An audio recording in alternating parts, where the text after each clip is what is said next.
All right, welcome everybody, and thank you all so much for being here. We really appreciate everyone making time today for what is going to be an amazing debate. My name is Brian Rubai. I'm the debate coach here at the University of Iowa, and tonight I'm honored to get to introduce you to four great students who are going to tackle one of the most important and timely topics in modern politics, COVID-19 and the global vaccination campaign. The students today will debate the resolution resolved that the Biden administration's COVID vaccine distribution strategy is globally irresponsible. As the US and many other wealthy Western nations begin to offer their populations a third booster dose of the vaccine, much of the world is still awaiting their first dose of the COVID vaccine. And on the affirmative today, the debate team from Rwanda will argue that it is irresponsible for the United States to pursue its booster campaign before a larger portion of the world's population is vaccinated. On the negative side, the team from Iowa will argue that the United States faces a potential COVID winter surge and needs to pursue both domestic vaccine booster strategies and an aggressive international campaign. Now, before I turn things over, before we get this debate started, I want to just offer some quick thank yous. The first is to our participants here today from Team Rwanda. Anak and Assunta, thank you so much for being here tonight. We know that it's very late where you are, and we appreciate all the hard work that went into making this happen. A big thank you to Program Director Jean-Michel and Program Coordinator Adelph, who have done fantastic work. When you all visited campus in 2018, it was one of the highlights of my time here at Iowa, and we cannot wait to welcome you all back here soon. I'd also like to thank the students here from Iowa today, Subi and Ellie. They are the two squad captains and the two elders of the University of Iowa debate team. They are also just incredible leaders. They came here today after competing at Harvard University this weekend and in between classes. And I just want to say thank you for all of your hard work and thank you for making today's great event possible. Thank you so much to the alumni of the A. Craig Baird Debate Forum on this call. Your support is what makes hosting events like this possible, along with the Office of the Provost, University College, the College of Liberal Arts and Sciences, and the Department of Communication Studies. Thank you so much. Your continued support is what enables debate to stretch the boundaries of campus and thought. I'd also just like to say one last big thank you to Director and Coordinator of Forensics, Paul Bellis, who has been working tirelessly the last 2 months to get not just this event up and rolling, but all the events coming up with our reunion. Paul has been a fixture in the Iowa Debate Office and has been doing everything. Thank you so much for all your hard work. And thank you so much again to our audience for joining us. With no further ado, I'm going to kick it over to the iDebate Rwanda coordinator, Adelph, who has done a fantastic job of helping to coordinate this event. And she will help introduce the affirmative team in tonight's debate. Thank you so much, Brian. Hi, everyone. My name is Adelph Rugundana. I work with iDebate Rwanda. And this is our first event with the University of Iowa.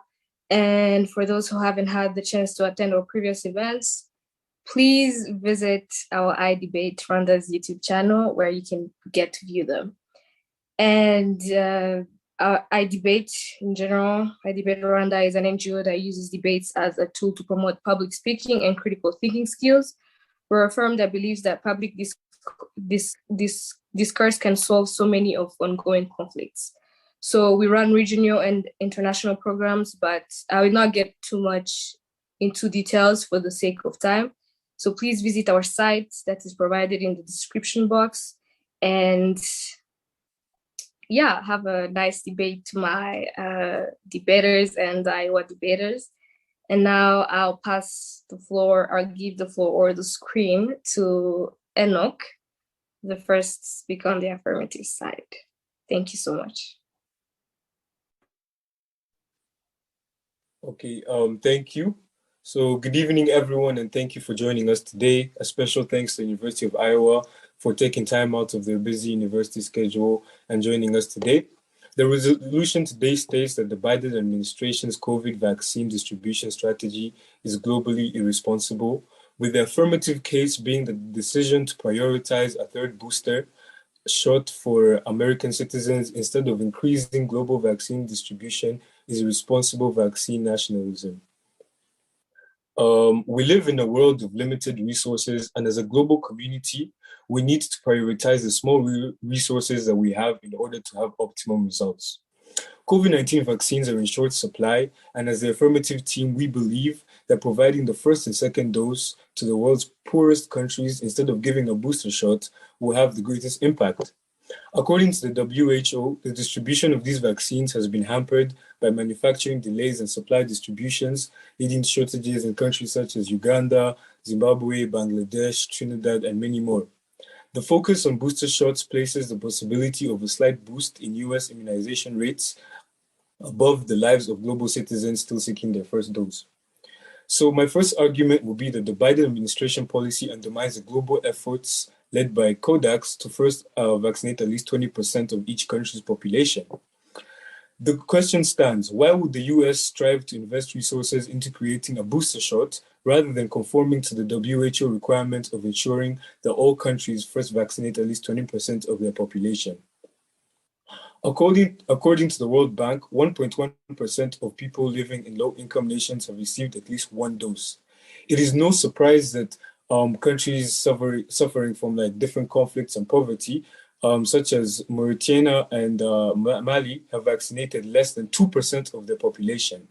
And according to WHO, on a report given on the 28th of October, Africa has fully vaccinated 77 million people, which is only 6% of their population, while in comparison, 70% of high-income countries have already vaccinated more than 40% of their people. The underlying issue has less to do with the unconditional global provisions and more about the blatant denial of unconditional support.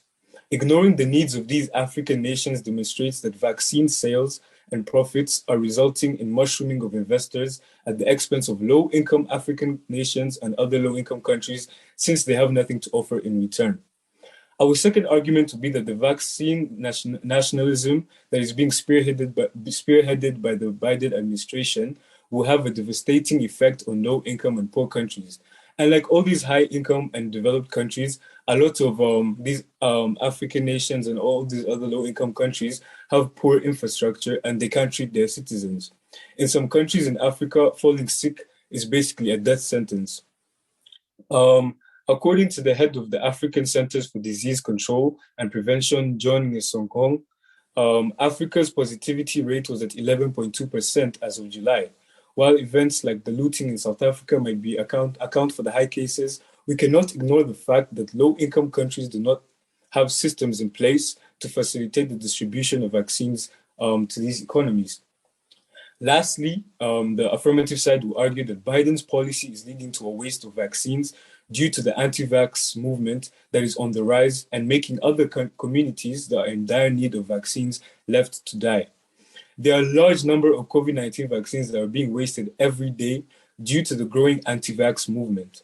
According to an estimate from the Kaiser Family Foundation, 98% of 100,000 patients, American patients in hospitals, refused to take the vaccine even though it was available to them.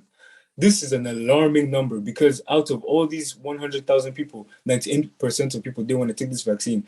This shows that even the people who are people who could literally be on their deathbed are still refusing to take the vaccines. So when you think about it, what hope is there for Americans that are yet to feel the adverse effects of the COVID-19 pandemic? Tens of millions of doses already in the US are not being used right now, while the government uses more state funds to supply a booster. In addition, these vaccines are being wasted while the government uses, in addition, these vaccines are being wasted while there are billions around the world who are willing but unable to get these vaccines. With a good and clear conscience, how could you possibly waste any more time and resources making a booster shot for people and for a population that clearly doesn't want the first 2 doses anyways? So in conclusion, I'd like to urge the jury and the audience to understand that that the issue here isn't whether the US is able to donate or be able to help these other countries. The issue is that the United States and the Biden administration should not be prioritizing a booster shot over the lives of global citizens. Thank you.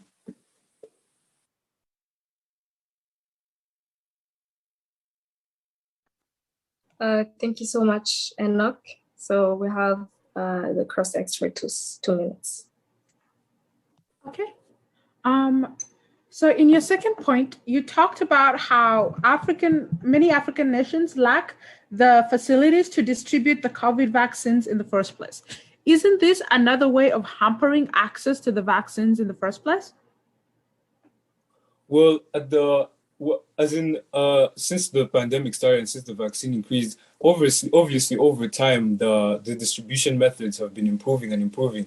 But then these methods themselves can't improve if the African nations that you're talking about themselves don't have the vaccine to actually work with and to actually try to distribute. So that is an important factor, because without the vaccine itself, how can obviously I accept that although distributions may not be at the optimum level that they should be at, also the important thing is first to provide the vaccines before we move on to the distribution strategy, because how can you distribute something you don't have? Yeah. That absolutely makes a lot of sense. And I was like, one of the things you said is how there's a vaccine in America, but people are unwilling to take the vaccine, leading to a lot of waste. How would African nations attempt to solve the waste by not being able to distribute the vaccines, right? So if they can't effectively distribute the vaccines, how will they counter the waste that would happen if those vaccines can't be distributed in the first place?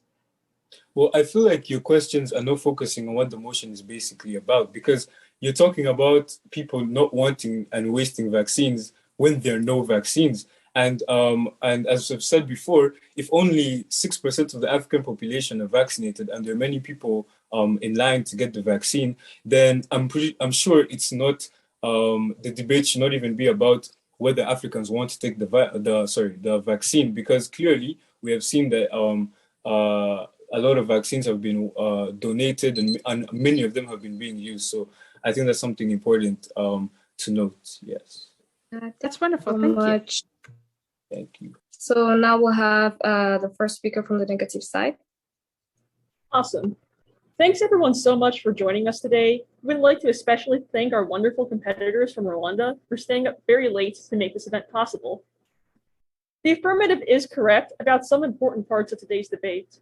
We agree that the US does have a strong responsibility to aid global vaccination deliveries. However, we will argue that boosters are a way to fulfill the United States' responsibility to address COVID globally. We will make three primary arguments. The first is that boosters are necessary to contain the spread of COVID in the United States. This is especially important as the United States faces a potential winter COVID-19 surge. Second, global success starts at home. The United States' responsibility to curb the global spread of COVID requires first and foremost that the United States contain the spread of COVID in America. That obligation is not mutually exclusive with providing booster doses in the United States. Finally, even if the strategy of the Biden administration is not perfect, it is far from being irresponsible. The United States has pledged 1.1 billion total COVID-19 vaccination donations, and has already shipped over 160 million doses to at least 93 different countries. Our first argument is that the widespread delivery of booster doses is the only way to prevent an otherwise inevitable winter COVID surge.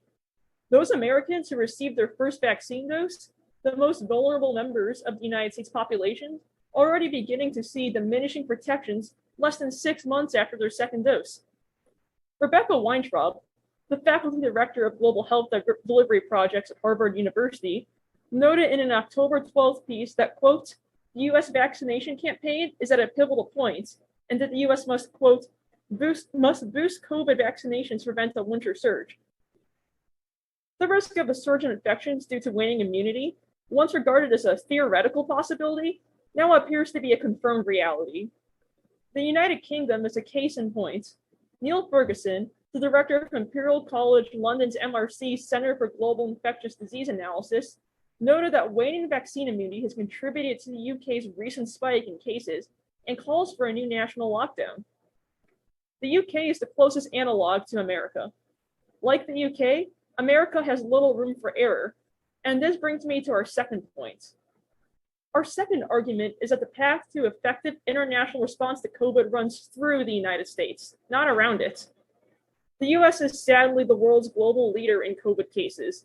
With approximately 46 million cases and 740,000 deaths, America has more than 10 million more reported cases and more than 300,000 more COVID deaths than the next closest nation. Put simply, there is just no hope of addressing global COVID spread without getting the virus under control in the US. The only globally responsible way to curb COVID is to get the spread in the United States under control. Providing booster doses and attempting to support global vaccination campaigns are not mutually exclusive goals. Rather, they are mutually complementary. The goal of the booster strategy is not just to protect United States citizens, it is to responsibly and contribute to the global fight against the pandemic. US leadership requires proven, demonstrated success, and the only path to a successful US vaccination campaign includes booster doses. The discussion of US global vaccination campaign brings me to my third and final point. Our third and final argument is that global US vaccination campaigns, while imperfect, is far from being globally irresponsible. According to the Kaiser Family Foundation, the United States has pledged over 1.1 billion doses and has shipped over 160 million doses to at least 93 different countries. Of those, over 77 million were delivered to lower middle income countries. According to Reuters, the US has also recently facilitated the delivery of 110 million doses of the Moderna vaccine with the African Union by agreeing to rearrange purchasing agreements. Natalie Quillinan, the White House's deputy coordinator for COVID-19 response, noted that the strategy fulfills the request that the AU has been making on wealthy nations and represented an important area of coordination and cooperation. The Biden administration, like every nation except New Zealand, Thailand, and Vietnam, has had challenges in managing COVID-19. Like every nation, the US is attempting to build the plane while flying it. There are certainly elements of US strategy which could be improved, but the US pledge of 1.1 billion doses, the delivery of 160 million doses, and the recent deal to facilitate the delivery of additional 110 million doses to the AU all demonstrate that the US is not shrinking its responsibility to the globe. Thank you all so much again for joining us, and we are now open to questions from our friends from Team Rwanda.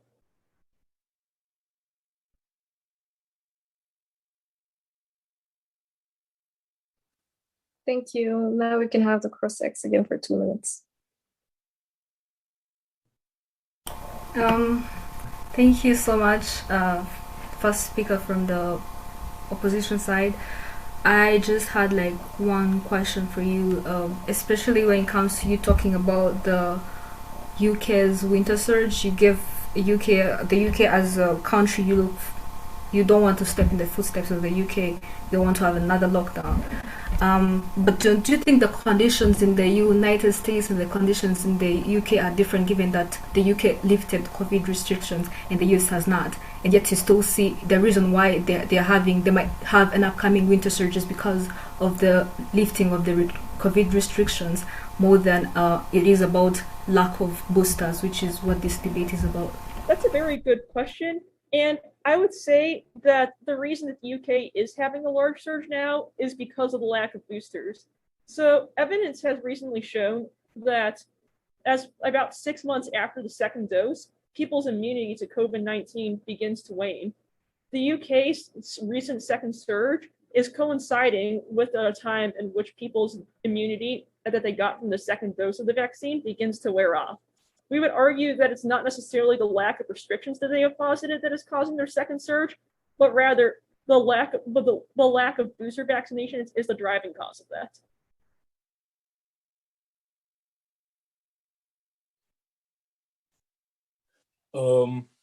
Well, my other question, the second question I'd add, is maybe that even though the US may have pledged 1.1, let's say 1.1 billion, don't you think that number would be higher if they instead if they instead reallocated the resources that they're putting into booster shots more, and then they reallocate those resources into actually getting people to get the first 2 doses rather than investing a lot of money in a booster, and then that extra money that they'll have left to be put into more donations and more exportations of like different things.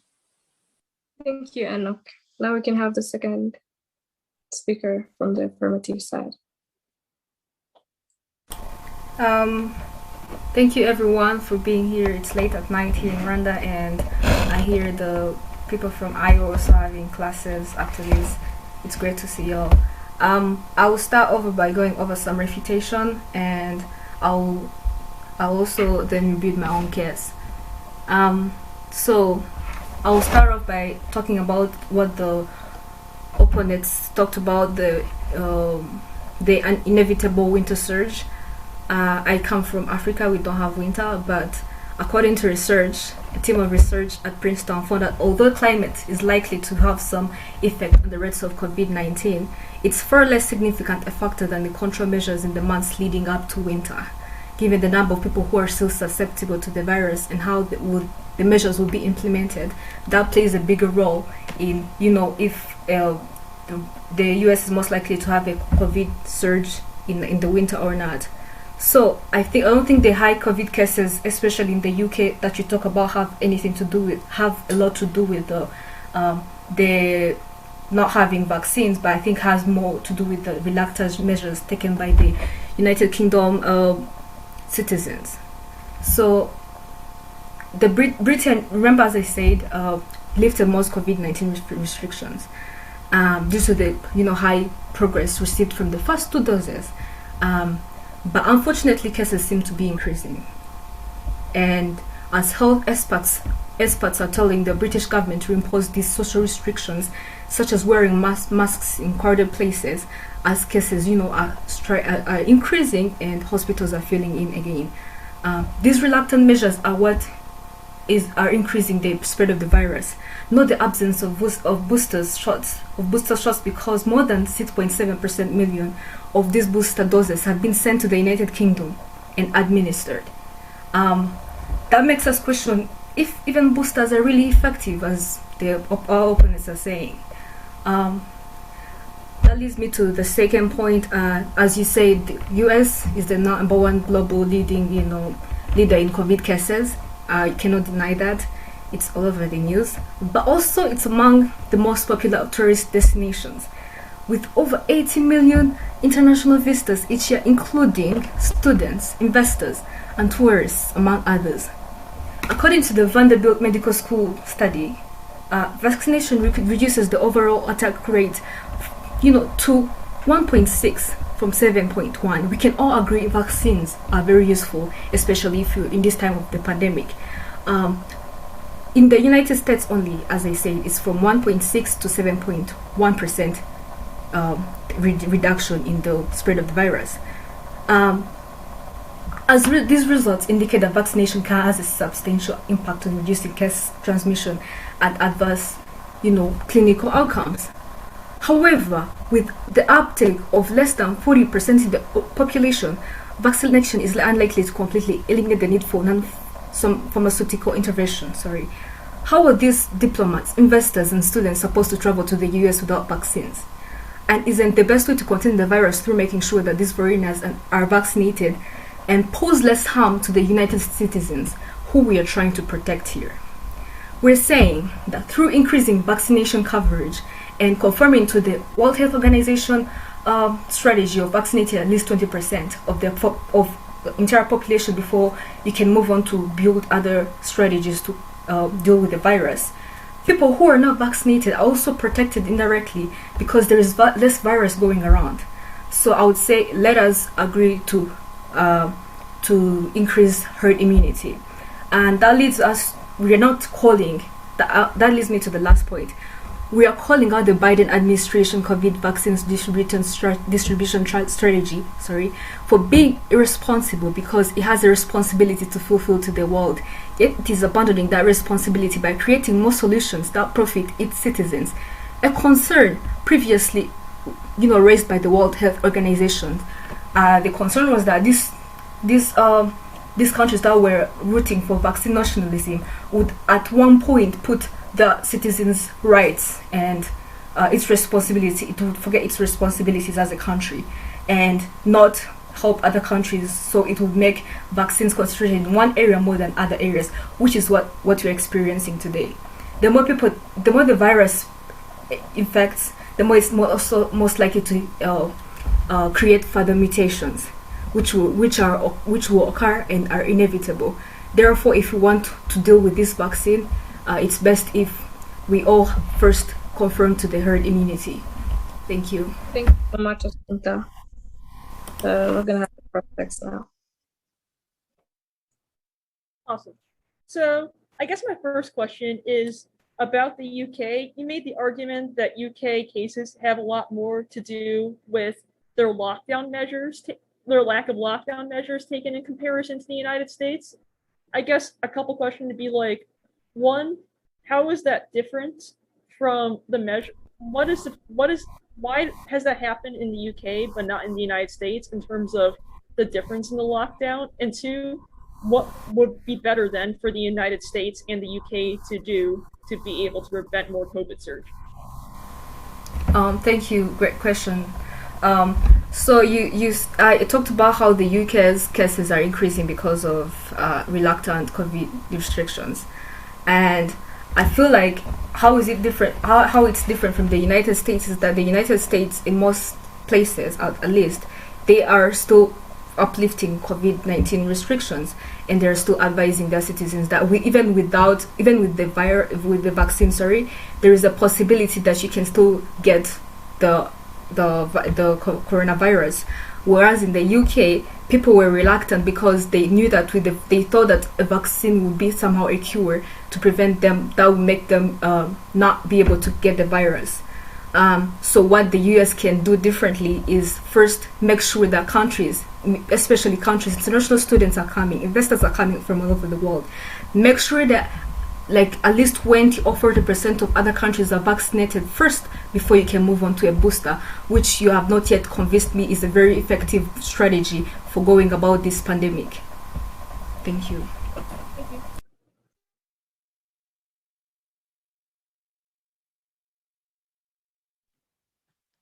Okay, hi. Thank you so much to everyone for joining us today and to our friends from Rwanda on giving excellent speeches. I will begin by extending the points made by Elizabeth in the first negative speech, and then continue to answer the arguments made by the affirmative. Our first point is that the United States is facing an upcoming winter surge.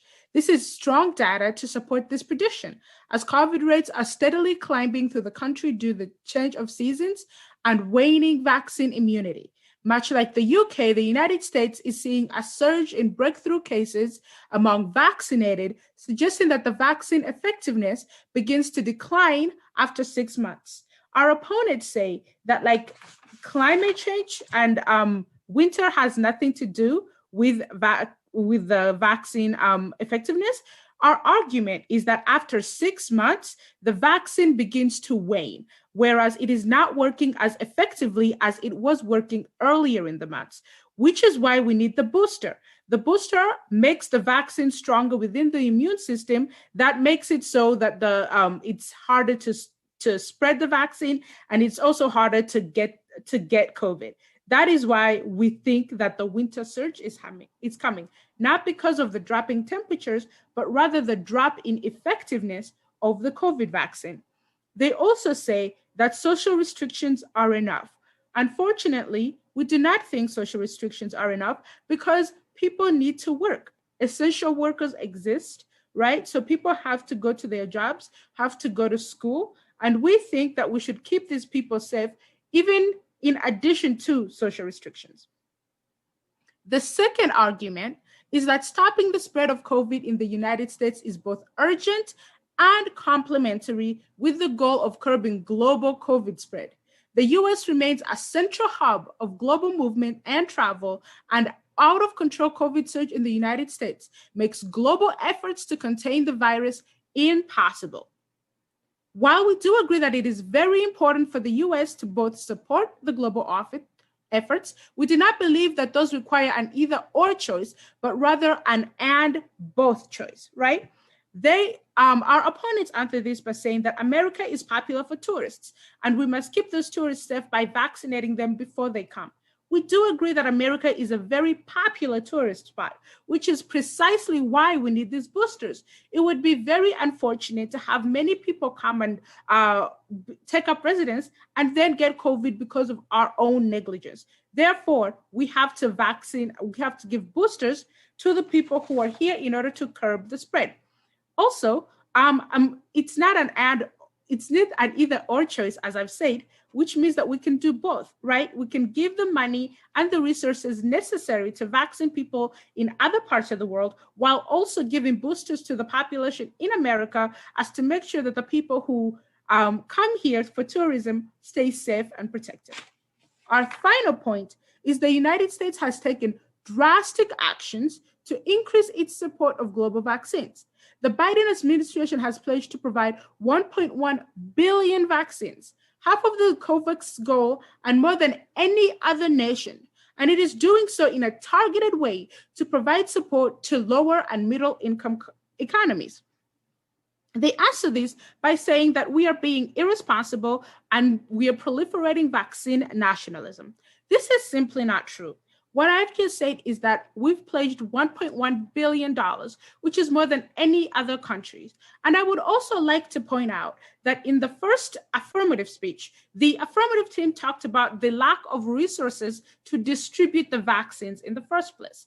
I would say that it is not simply the choice of Americans to not give these resources, but rather we must also work on the distribution of those resources so that when people get COVID, they can have it distributed.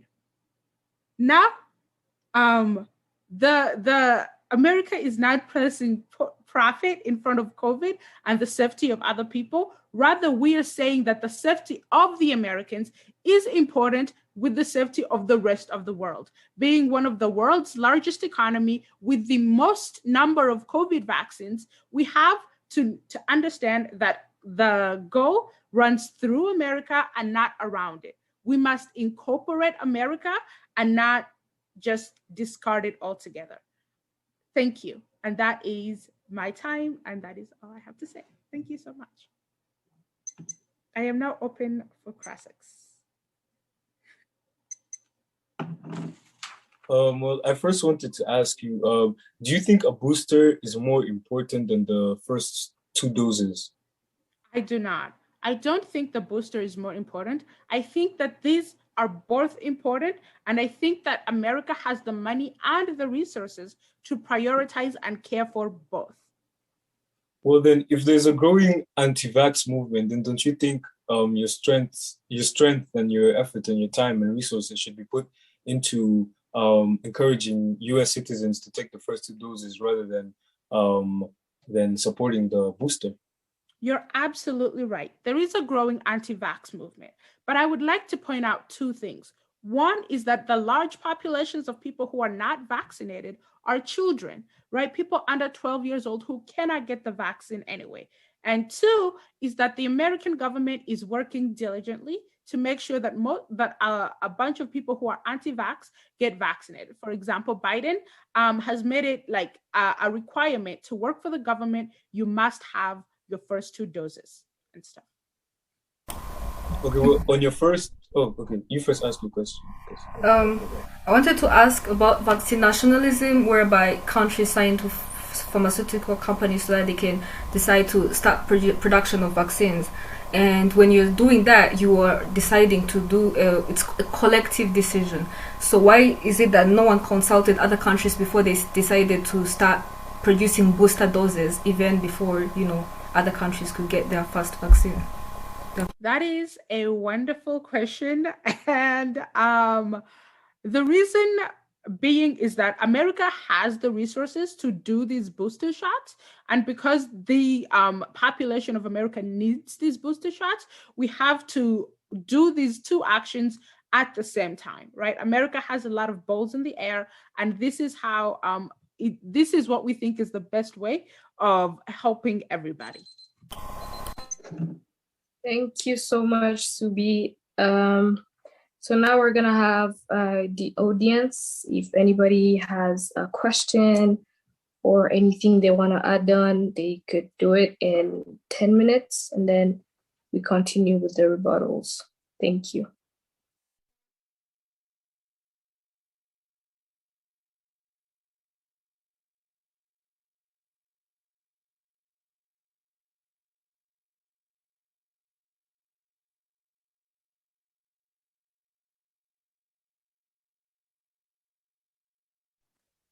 No questions, guys? No, nothing. They must be so excited to hear these rebuttals. I have one, Oh. if that would be Okay, okay. sure. I think Assumpta had a good argument to make, and I'm still waiting to hear kind of a better response from Subi than what I heard in the last speech, right? So would you give you a little bit of time, Subi, to continue to kind of rebut that question, because I think it goes to kind of the crux of responsibility, if that makes sense.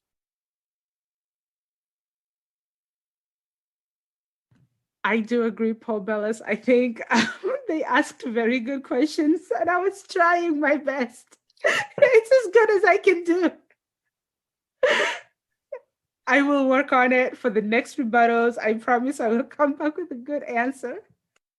Yeah, there seems to be a lot of waste when it comes to COVID shots here in the United States. They've been able to identify, and not just waste, but just kind of unilateral decisions of production and distribution, right, without any kind of consultation or recognition of the sovereignty or needs, right, of other nations. And that seems to me to be kind of a question of leadership versus America first, right? Are we part of the global community? Are we, just going to make ad hoc decisions that are going to impact others in the collective without a consideration? And I think that is a good question, right, for this debate when it comes to, responsibility. Do we have an obligation, right, to lead the rest of the world? Or do we have an obligation to care for the peoples of other nations? Right? Or is that something that they have contractually agreed to with their own governments and not necessarily ours?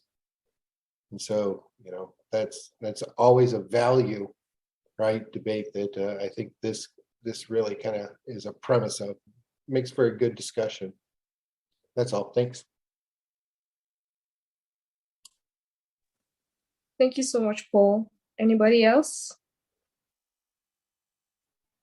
Okay, then if I think there's nobody else, we can continue with the rebuttals.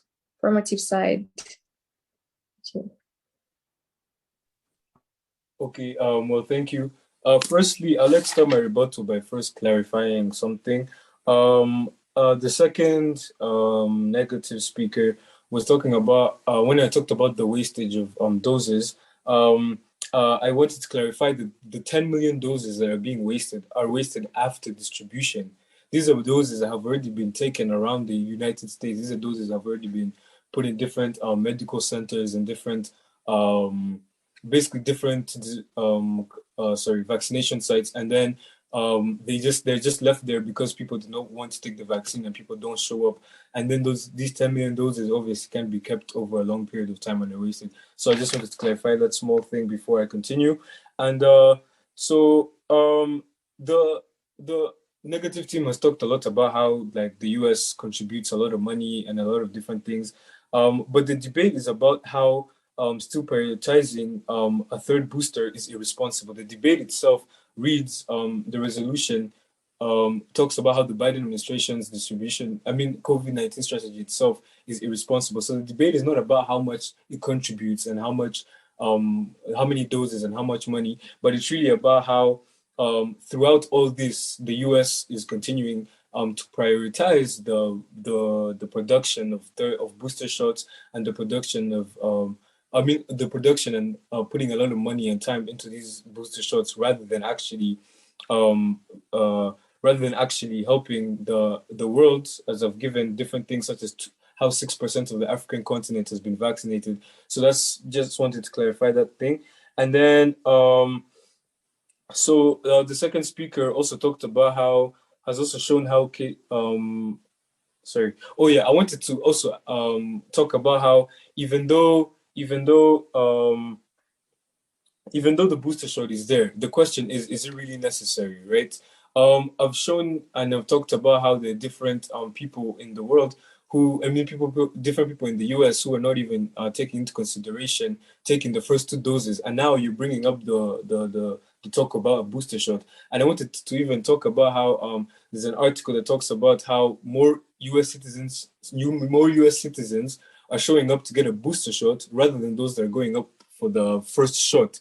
So if this continues, then people are gonna get people are gonna get the booster shot, and then all those anti-vaxxers and all those people that are not even urged to get the two doses, the first two doses in the first place, are not gonna be getting all these doses are gonna be wasted, while there are all these low income and poor countries that all need these doses that the US is not donating. And I also wanted to ask, how will people get the booster if they don't even have the first two doses? And as I mentioned before, how 98% of 100,000 patients in the US who are on their hospital bed refuse to take the vaccine. It is given to them, they're given the option, but then they choose not to take it. So this is such an alarming number. It really puts the question in your mind, how can the US continue to provide booster shots while this much of its population is not even willing to take the first two doses? And and I think the negative also misunderstood a part of our debate, of our arguments. I think they thought we were talking about how the booster shots are wasted, but actually we meant how the first two doses are wasted, not the booster shots, because those that go for the booster shots already have the first two doses, so the booster shots are not really wasted. But the fact that all these two doses are wasted, while there are countries around the world where people have never even seen a vaccine, people have never even gotten the first dose and anything like that. And the waste isn't about the supply chain, but rather it's about the anti-vax movement. The second speaker tried to talk a lot about how the waste has to do with the supply chain, but no, it doesn't. The vaccines are wasted because people are not showing up. People are not going for the vaccine. Yeah. So thank you, and I want to urge the audience and the jury to understand that the debate today again is talking about how the Biden administration's COVID-19 strategy is very responsible. Thank you. Thank you, Enoch. Now we can have the negative side. Thank you. I will argue that the only responsible action that the United States can take is to give boosters to its population. Unfortunately, the COVID-19 vaccine loses its effectiveness after 6 months. And unfortunately, the United States leads the world in global COVID cases. This is something that everyone in this debate can agree on. But unfortunately, this can become even worse due to the fact that the current population of the United States is already vaccinated, needs to maintain their immunity and get boosters. Otherwise, we'll eventually regress back to where we were before the vaccine. Thus, the only responsible global action the United States can take is to give boosters to this population. We need to be able to have success beginning at home. America has lots of tourists to come to and from, lots of international travel, and a large portion of the world's population. The only way in which we could be able to curb global COVID cases is by ensuring that we can maintain the progress that we've achieved within the United States with current vaccination progress. The negative, we are arguing that we still have a lot of work to do, but we don't want to necessarily lose the progress. The affirmative brings up a very good point when they bring up the vaccine wastage in the United States. And we agree. It is very unfortunate that there are vaccine doses being wasted. However, that is not a reason as to why we should no longer give booster doses towards people in the United States. We should not lose all the progress that we've made. We should not allow for people who are immunocompromised, those who potentially have comorbidity issues, those who are elderly. They should not have to risk COVID because they're losing their immunity due to the fact that they lose immunity from the vaccine after 6 months, due to the fact that they were not able to get a booster. We should ensure that those who are in the United States are still going to be able to protect themselves by receiving the booster vaccine. This is the best way to ensure that the United States meets its global responsibilities by ensuring that we don't have even further COVID spread in the United States. Second of all, though, is that we are still maintaining our global responsibility. We agree that the United States is not perfect right now. However, The United States has taken lots of actions towards helping curb COVID-19 globally. The United States has already pledged 1.1 billion total COVID-19 vaccination donations. We've shipped 160 million doses, and we've made recent agreements with the African Union to bring even more vaccine doses towards them. We are not necessarily only focusing on the United States. Rather, the Biden administration is taking steps to make sure that we are maintaining the progress that we've been able to make within this country, and also being able to work internationally to facilitate more doses of the Moderna vaccine, which was given recently to the African Union. The argument they make about whether boosters are really necessary or not, it is just shown that they absolutely are necessary. It is unfortunate that there's large portions of the world population who are not vaccinated. However, first off, just losing all the progress we've had towards the currently vaccinated population is not going to fix that. If we stop focusing on the United States, all that means is everyone who's already gotten their second dose is essentially just going to regress back to where we were. Whenever they make arguments about how people come to the United States so they should be able to have protections equally applied towards them as well.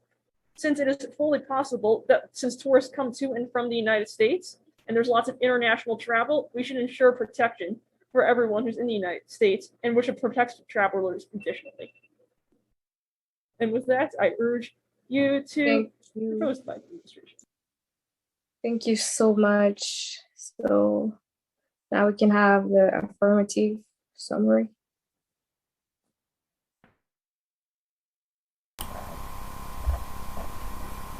Thank you all.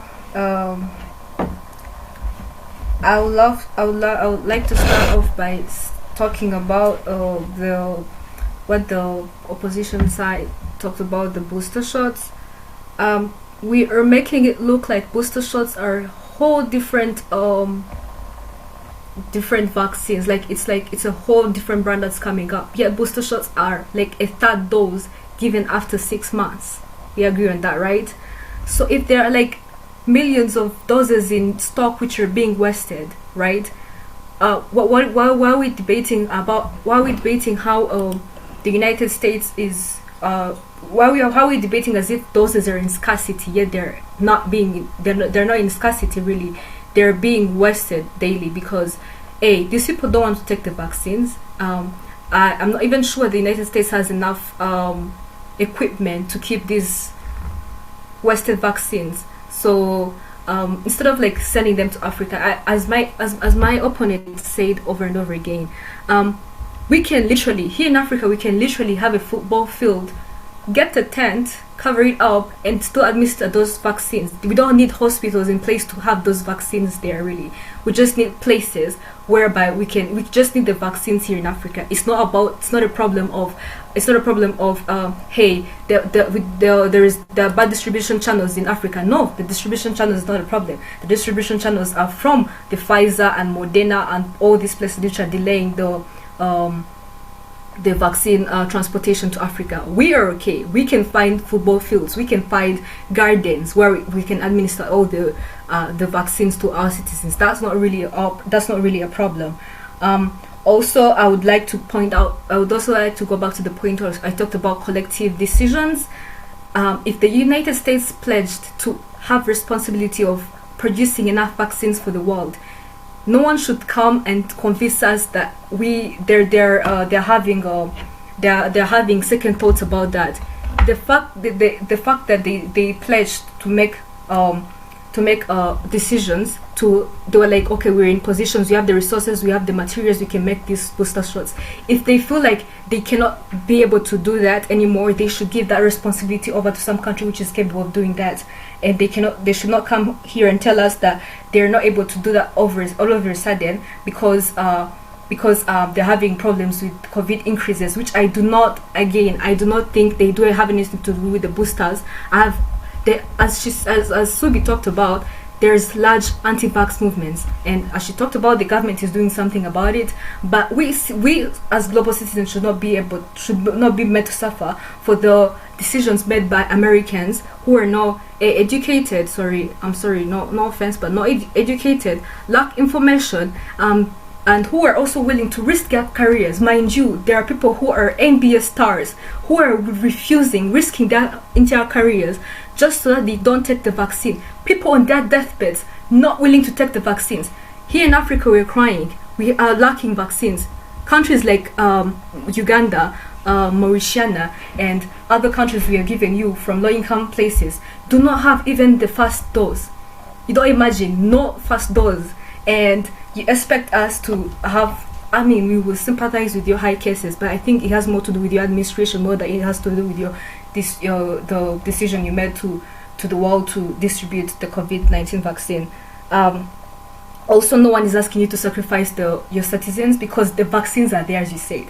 We're not saying stop distributing them to United States citizens. No, we're not saying that because the vaccines are there. They are present. What you just need is to motivate your citizens to go get them and educate them that the vaccine is a really important thing, that some of us are struggling here and we don't have any. Thank you so much. Thank you so much, Asu. We can have.